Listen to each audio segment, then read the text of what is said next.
It's a Minimalist Monday edition of Optimal Living Daily, episode 1277, The 4 Reasons You're Holding On to Possessions That Don't Matter, by Katie Ping of moreofwhatmattersblog.com.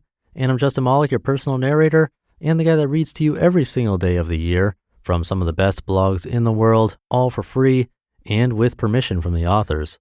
And I'm able to do this thanks to sponsors like Babbel. I think learning another language is such a great skill. You never know when or why you'll use it. And Babbel's lessons are designed to get you speaking confidently in your new language. It's been proven to be effective across multiple studies. Choose from 14 different languages. You can try Babbel for free. Go to babbel.com or download the app and try it for free. That's Babbel, Babbel.com, or download the app to try for free. Babbel, speak a new language with confidence. For now, let's get right to it as we optimize your life.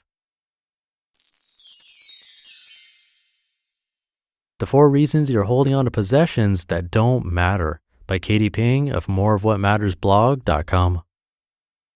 Minimalism isn't living within a sterile environment. Minimalism isn't a closet with 5 shirts, 2 pairs of jeans, and 1 pair of boots. Minimalism isn't only buying used. But minimalism is a practice of evaluating what you have, discovering what has value and purpose, and removing the things that don't. Minimalism is a mindset to keep you focused on your time and space and experiences that matter far more than any item ever could. Minimalism is the definition you give to it as it relates to owning less and living more. To some, this means selling their homes and traveling the world in an RV. And to others, it means donating the boxes you've been storing for years and refraining from bringing in more things that don't have a function in your daily life. To me, minimalism means cutting out what isn't necessary and reducing the number of items I own. This includes limiting purchases to quality items that I genuinely need and thinking critically about whether something that is commonplace is actually something that I need or want. And sometimes the answer is yes, but a lot of times it's no. I decided we didn't need extravagant seasonal decorations or several pairs of bed sheets that would usually sit on a shelf when not being used, or a whole block of knives when 2 to 3 sizes will do. Earlier this year, I donated a carload, like SUV size, of clothing that I had saved for years. The dresses were shorter than I would wear now, but I had spent good money on them, so I had trouble letting them go. Until I did, and I've never thought of them again. We become attached to our possessions for one or more reasons. Here are a few reasons you might be met with resistance. Number 1, they're still in good shape. Yes, it's in good condition, but that doesn't mean you will use it, especially if you haven't in over a year. Don't let the guilt of a purchase follow you around. It'll only continue to pile on more guilt as you neglect to use it. You don't need to make space for it anymore. Let it go. Number 2, you had such great memories associated with it. I am not devoid of sentimental feelings. In fact, I'm extremely sentimental.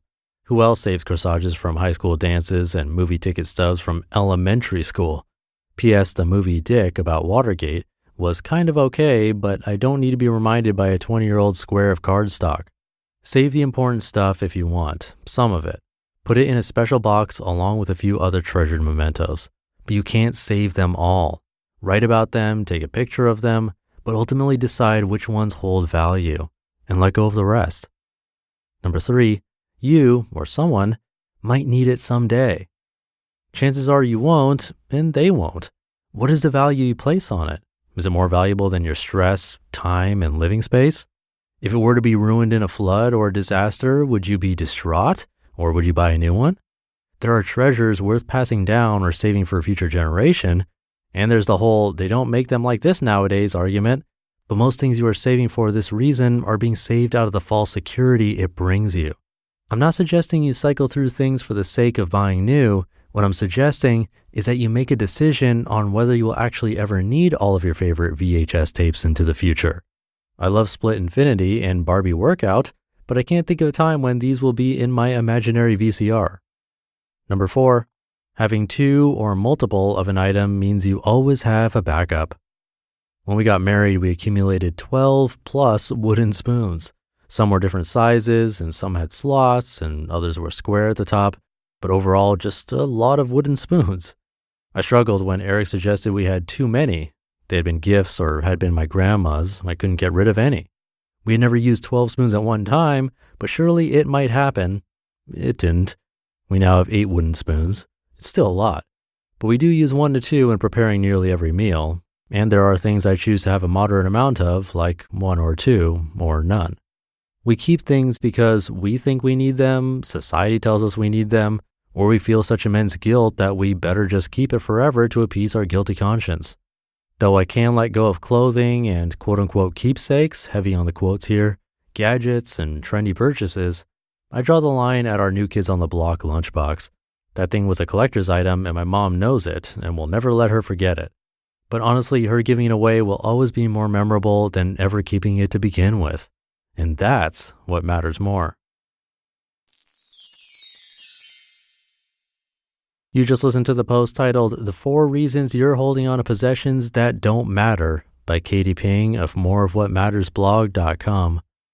And thank you again to Babbel for their support. You can learn Spanish, French, Swedish, Russian, German, Italian, and more. And using Babbel, you can be speaking your new language within weeks.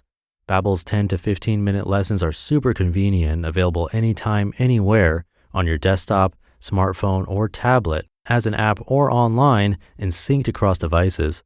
You can always pick up where you left off. And Babbel's lessons are crafted by language experts and voiced by native speakers. It helps you get ready for being out there in the real world. They even have speech recognition technology so you can perfect your pronunciation and accent. It's really cool. And you can try Babbel for free.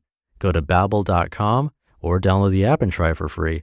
That's Babbel, Babbel.com, or download the app to try for free. Babbel, speak a new language with confidence. I'll leave it there for today. Hope you're having a great start to your week if you're listening in real time. And I'll be back tomorrow reading to you where your optimal life awaits.